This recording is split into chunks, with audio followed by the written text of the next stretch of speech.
আজি মই ল'ৰা ছোৱালীয়ে ভাল পোৱা এটা খুব সুস্বাদু ৰেচিপি লৈ আহিছোঁ।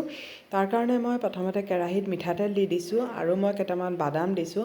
বাদামখিনি ভজা হোৱাৰ পিছত মই নহৰু দিছোঁ, কেঁচা জলকীয়া দিছোঁ, দি পেলাই গোটেইখিনি আকৌ ভালকৈ ভাজি ল'ম, নহৰুখিনি অলপ ভজা হোৱালৈকে। কিন্তু বাদামখিনি প্ৰথমতে ভালকৈ ভাজি ল'ব, তাৰপিছতহে নহৰু আৰু কেঁচা জলকীয়াটো দিব। এতিয়া এইখিনি ৰেডি হৈ গ'ল। তাৰপিছত মই এইখিনি নমাই দিম আৰু নমাই পেলাই এইখিনি মই ঠাণ্ডা হ'বলৈ থৈ দিম। এতিয়া লৈছোঁ মিক্সাৰ বাতি এটা লৈ পেলাই তাত লৈছোঁ মই বিলাহী আৰু মই লৈছোঁ যিখিনি ভাজি থোৱা বাদাম, নহৰু আৰু কেঁচা জলকীয়া, এই গোটেইখিনি মই ভালকৈ পিচি ল'ম আৰু একেবাৰে ফাইন পিচি ল'ম আৰু লগত অলপ আধা পিঁয়াজ দি দিছোঁ। পিঁয়াজখিনি এইখিনি চব ধুনীয়াকৈ পিচা হৈ গ'ল। এতিয়া লৈছোঁ মই পাস্তাখিনি মই তেল, নিমখ আৰু হালধি অলপ দি পেলাই পূৰা ভালকৈ বইল কৰি লৈছোঁ।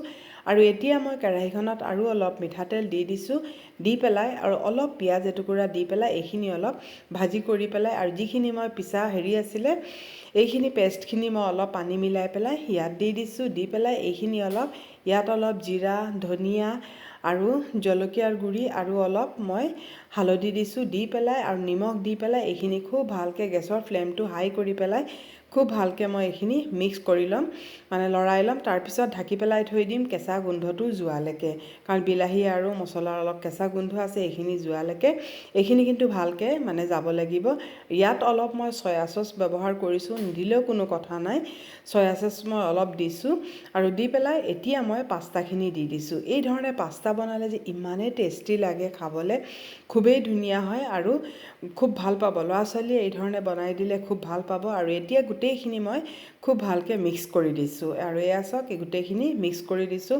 আৰু সৰু ল'ৰা ছোৱালী যদি থাকে তেতিয়াহ'লে নিদিব, কেঁচা জলকীয়া নিদিব, এনেই বাকী গোটেইখিনি দি পেলাই কৰিব পাৰে। আৰু কেনেকুৱা লাগিছে কমেণ্ট কৰি। আৰু এতিয়া মই ছাৰ্ভ কৰিছোঁ, চাওকচোন ইমান য়াম্মি হৈছে, ইমান ধুনীয়া হৈছে।